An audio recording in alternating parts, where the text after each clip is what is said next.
Hey guys, welcome back to Clownfish TV. This is Neon, and I'm here to tell you that comics are fine. Comics have never been better. The comic book industry is the healthiest it has ever been in the history of comics. Yeah, I think it's time to stop. Just stop lying.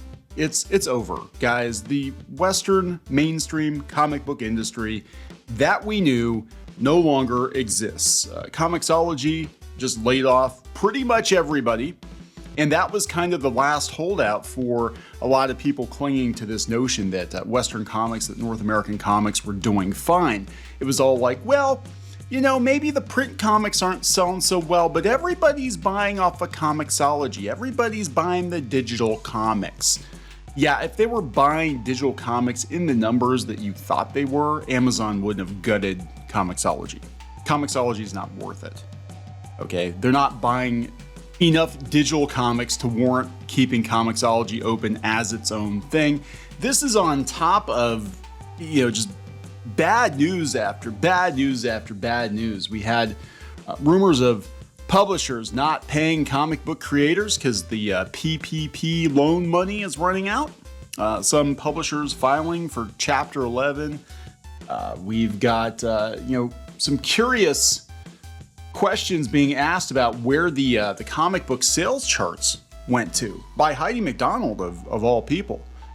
It's really interesting because it used to be very easy to track how many books were being sold to shops, and then of course we had disruption during the pandemic and we have multiple distributors, but even then it should be easier to know how many books are being sold. And if you're actually selling a decent number of books, you want to brag about it, right? You want to be able to tell people that you are. So I'm thinking that the sales are much, much worse because nobody's really rallying to expose their sales numbers, because I think if they did, especially at Marvel and DC, it would put them in the crosshairs of layoffs, of shutdowns.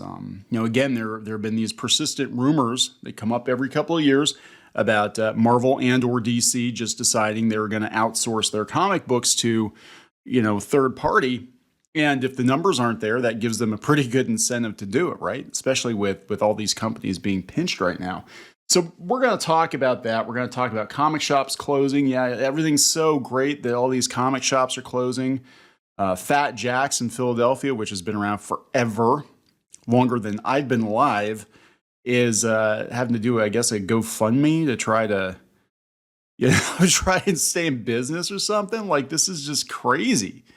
It's not good. Would you shut up already? Just stop it. Stop it. And here's the thing too.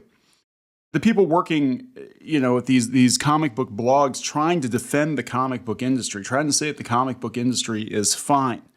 You do realize that your sites will probably get shut down too, right? At some point, because the ad revenue is drying up. And these comic book publishers don't have the money to pay you. I mean, let that sink in a little bit. Some point in time, Bleeding Cool and or Comics Beat and or Newsarama, which Newsarama isn't even its own site anymore. It's part of a video game site. Video game sites are laying off. Comic Book Resources, which is just a clickbait farm at this point. All of these sites could go away. I mean, it's all crumbling. And the gatekeepers in this industry spent the last 5 years obsessing about what YouTubers were doing, what naysayers were doing, what fans who turned away from the mainstream were thinking about them.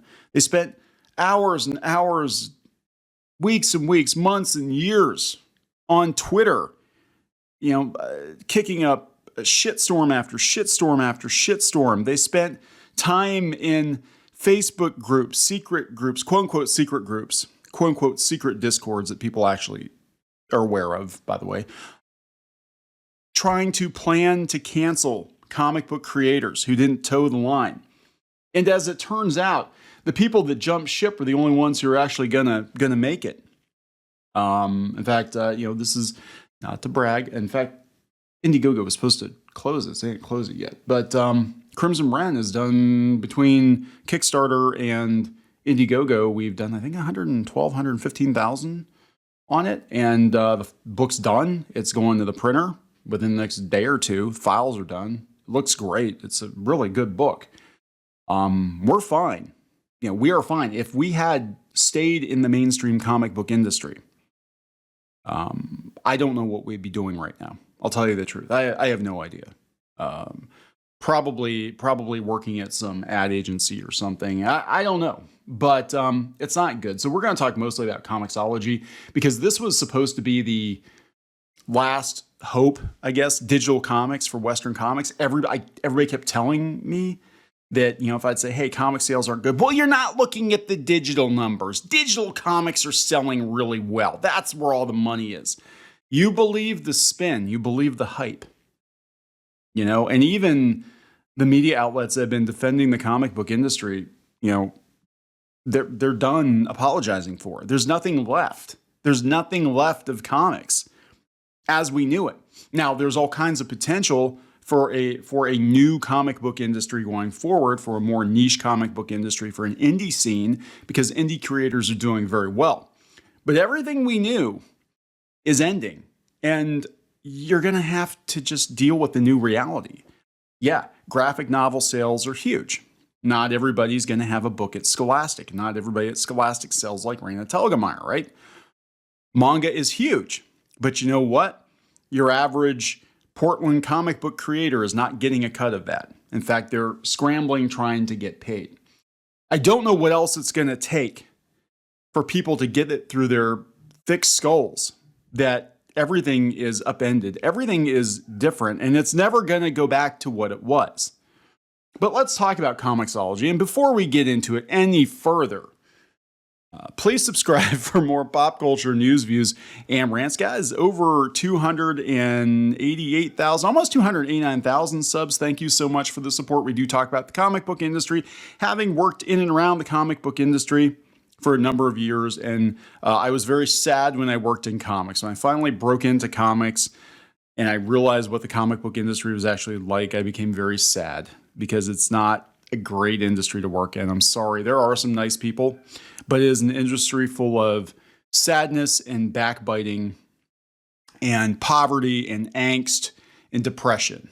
And that is because the industry, I believe, continues to lie to itself and lie to the people working in it that things are great, things are fine. And this has been going on for years. It's finally come to a head now. So let's talk about ComiXology. Let's go out to comic book resources that used to talk about comic books until they got bought by Valnet. And now it's just a clickbait farm with AI-generated headlines, by the way. ComiXology gutted by Amazon layoffs. Former staff worry for the service's future.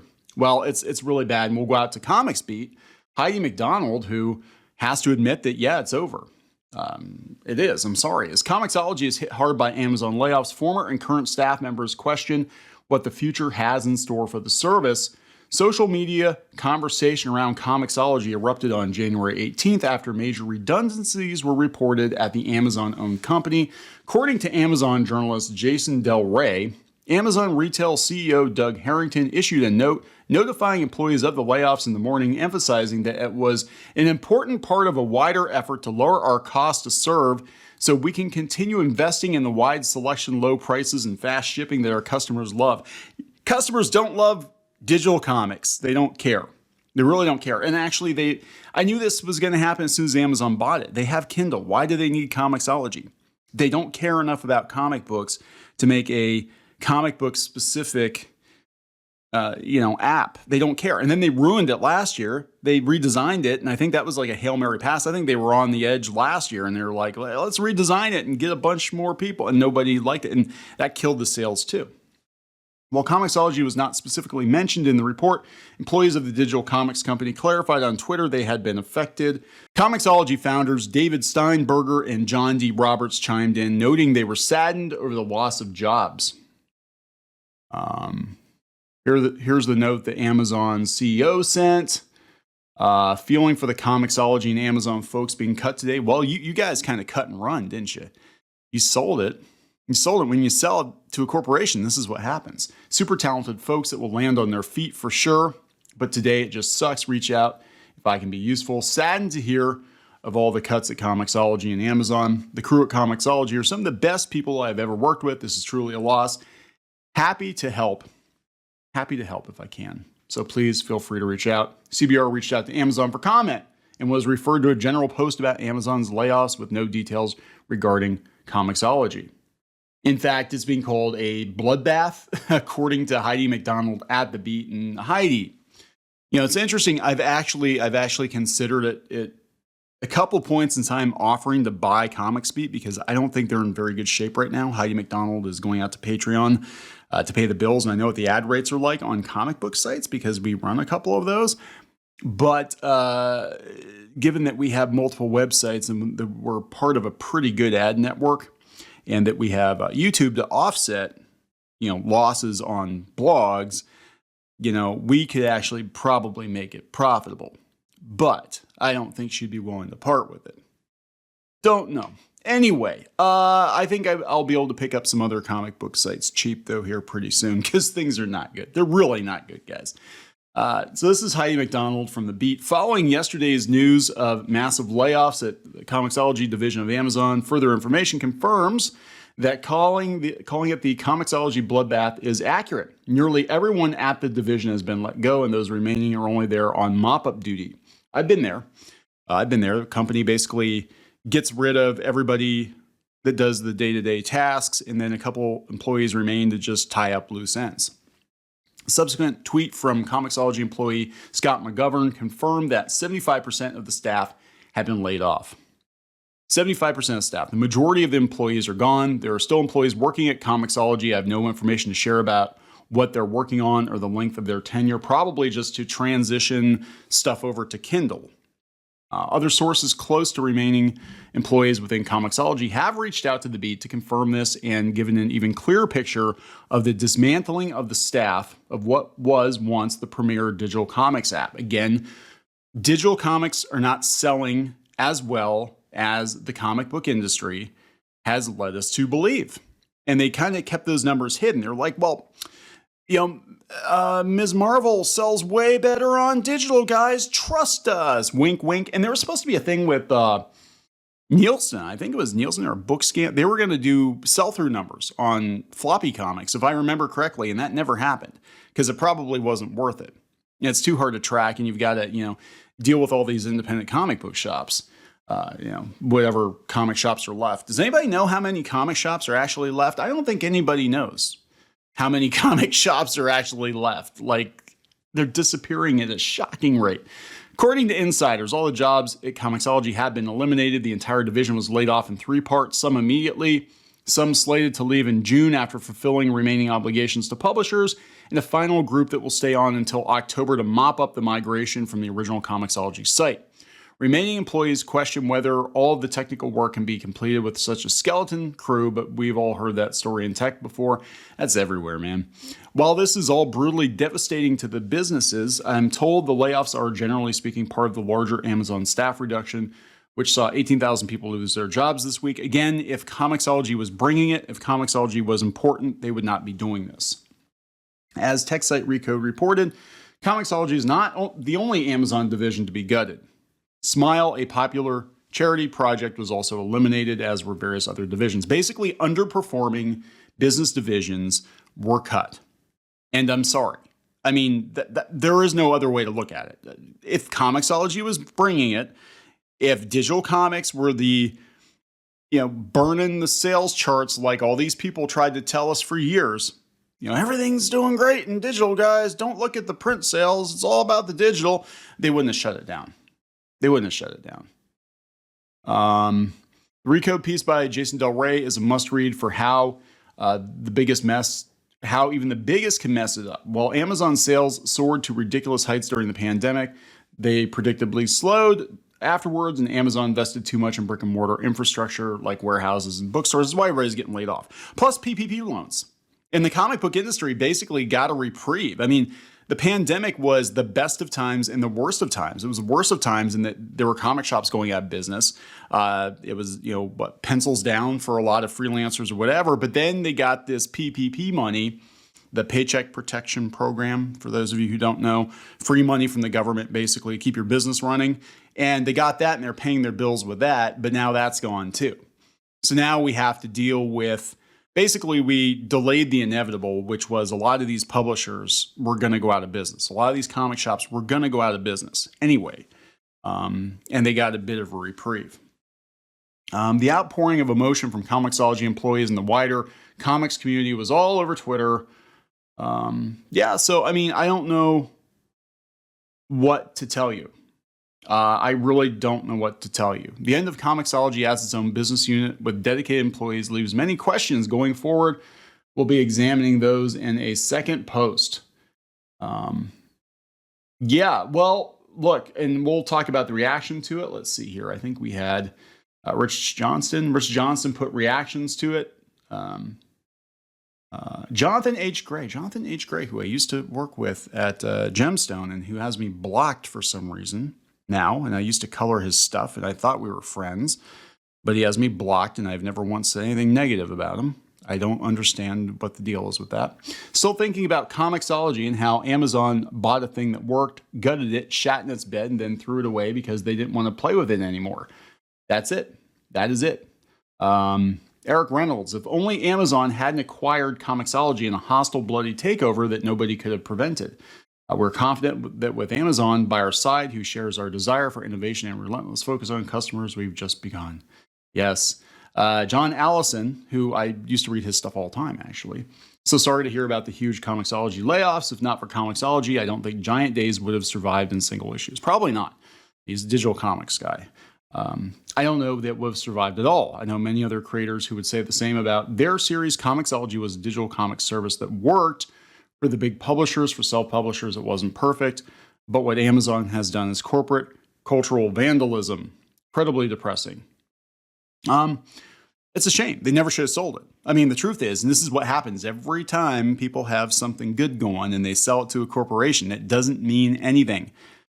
Whether it's this or Dungeons and Dragons or Star Wars or Marvel Comics or whatever it is, you sell your baby to a corporation and you can be making money, but you're not making enough money, right? They want more and more profit. Like, it's not enough to just be sustainable. Zach Davison, ComiXology was once the greatest comic service of all time. I used it every day. After Amazon's destruction, I rarely touch it. I know they destroyed the app. I mean, it's terrible to read comics on now. Matthew Wilding, the ComiXology News is another in a long list of reasons where buying physical media, at least files you own outside of apps and websites, is super important. Yeah, Crimson Reign currently is not going to be available in digital, and people are mad about that. But I'm like, it's going to make it really easy to pirate, and we're probably not going to sell it on ComiXology because, here we are. We were with ComiXology since before day one. The very first file they ever uploaded was Atomic Robo. Brian Clevenger, another webcomics guy. He did 8-Bit Theater, I think. John D. Roberts, product ID number 1 in ComiXology database was Atomic Robo. Alex DeCampi, Welp, RIP. ComiXology, I guess. You had a good run. Loved everyone who got laid off. Christian Ward, it's an absolute travesty what happened to ComiXology and all the good folk that worked there. Fraser Campbell, I'm so sorry for all the staff let go. Matthew Rosenberg, so sorry for everyone hit. Brett Booth, wait, I'm just seeing this. Is ComiXology gone now? Is it getting folded into Amazon? Is there an article? Yeah, there's several. It goes on and on and on. And let's eulogize yet another comic book thing, right? Yet another comic book industry thing. There's an awful lot of eulogizing. What I'm not hearing a lot of is what's next. What's next? We're lamenting sales charts. We're lamenting comic shops closing. We're lamenting ComiXology. Did you ever have a plan B? Because there were people that tried to build life rafts and you tried to destroy them. But did you ever really have a plan B? The same thing happened to webcomics to a lesser extent because we didn't get politics intermingled with all of that, right? Webcomics people were seen as, inferior to print comics people, and there was a lot of dunking on webcomics, but then it turned out that webcomics people were actually ahead of the curve and making pretty good money, and, a lot of the people that were dunking on them wound up not making money or leaving the industry entirely. But I don't hear a lot of talk about what's next. I hear, people freaking out that, to use a corporate analogy, and God, I hate using this.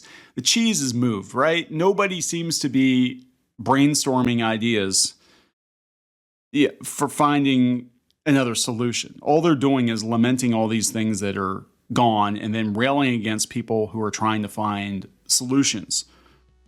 So if you're not going to offer a solution to creators, like, okay, ComiXology's gone, now what? Comic shops are disappearing, now what?